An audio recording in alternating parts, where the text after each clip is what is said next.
I was never a fan of Valentine's Day. To me, the holiday is nothing but a collection of corny romance cliches. I guess this is why I've never had a serious relationship. I can't say that being single ever bothered me. If I'm being frank, I think I prefer to stay single for life. But just because I don't care for relationships doesn't mean that I judge others for being in them. Otherwise, my friend Isabella would never have invited me to her bachelorette party. Being from a wealthy family, Isabella could start this new chapter of her life wherever and however she pleased. She chose to have her bachelorette party and wedding in Rome. There are two reasons why Isabella chose here of all places. Before she was born, Isabella's grandparents immigrated from Rome to the US. For the first few years, the couple constantly struggled to make ends meet. But thanks to his hard work and discipline, Isabella's grandfather was able to climb the corporate ladder. By the time his son and daughter-in-law had Isabella, he became CEO of the company he worked in for so long. Isabella's grandfather passed away about a week into her engagement. Devastated, she decided to honor his memory by having her wedding in his hometown. Sort of a remember where you came from type of thing. The other reason involved Valentine's Day, which is her favorite holiday. It happened that the wedding was set the day after Valentine's Day that year. So she had this idea where if she and her future husband could get married on February 15th, they'd celebrate it every year as their second Valentine's Day. As cheesy as it sounded, I was happy for my friend and was delighted to be involved. Isabella wanted to do something adventurous for her bachelorette party. There was a cave near Palatine Hill with a fascinating history. This cave was home to a cult known as the Valentinos clan a long time ago. The Valentinos clan was a group that worshipped Lupercus, the Roman god of fertility. Like all pagans, they celebrated Lupercalia, the original version of Valentine's Day. From what I understand, it's a holiday about animal sacrifice, random hookups, and infertile women getting hit with goat hide because it's supposed to make them fertile. What made it crazier was that the women wanted to be hit with goat skin. The Valentinos clan followed the same traditions, but to a different extent. For example, they hit both men and women with goat skin, and after that, the blood-stained hide is burned as an offering to Lupercus. But the worst part was what happened to those who still couldn't reproduce afterward. If a couple fails to conceive after the rituals, the sterile partner is sacrificed to Lupercus. Apparently, being unable to procreate was considered a great shame to the Valentinos clan, so much so that the victims were willing to be sacrificed. This went on for years, until something happened in 247 AD.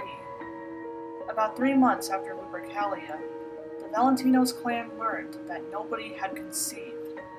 Even the members, who successfully procreated the year before, failed somehow. I'm sure that you can guess what happened after that. Nobody could understand how the entire cult of 50 people suddenly became infertile. Even modern medicine considers the odds as astronomical. They say that every year on Lupercalia, you can hear the Valentinos clan carrying out their yearly rituals in hopes of being able to procreate again. When Isabella told me this story, I asked if she believed that stuff. She took out her phone and showed me a picture of the inside of a cave. There was a life-sized statue of what looked like a satyr with a long face and ears. I figured that this was a picture of the Valentinos clan's cave and the statue was Lupercus. Being from a religious family, Isabella never got to visit places that were haunted. Now that she's old enough to make her own decisions, Isabella decided to do something that she'd be too scared to do as a child. I decided, why not, as the idea seemed more interesting than getting hammered at some local bar. Apart from me, Isabella's bachelorette party included Gina, Amy, and Caroline. Unlike me, they'd rather drink than explore some cave. Isabella promised to take the girls to a bar after the cave. With that, the 5 of us went to the allegedly haunted cave. The entrance was at the base of a hill near Palatine Hill. Inside, there was a downward slope with symbols painted on the walls. My friends and I walked down the slope with our phones' flashlights to guide us. Finally, we arrived at the cavern. Floor candlestick holders lined the walls of the underground room. The candles that occupied them had been burned down to stumps. A large fire pit stood near the Lupercus statue. Isabella talked about how beautiful the cave was while taking pictures when Caroline picked up a goat skull. "Looks like someone came down here for a Halloween party," Caroline commented. Isabella saw what her friend was holding and told her that the skull was not a decoration. Caroline dropped the skull as she gagged in disgust. We were laughing at her reaction when I spotted something. There was a faint glow coming from a tunnel. As I got closer, I could hear something. I tried to analyze it when Isabella asked me where I was going. I pointed at the tunnel and asked Isabella if she heard what I was hearing. She confirmed, saying that it sounded like the cries of animals and humans. We gathered the others before heading through the tunnel. As we ventured through the tunnel, the sounds became increasingly clear. Isabella was right about what they sounded like, but that wasn't all.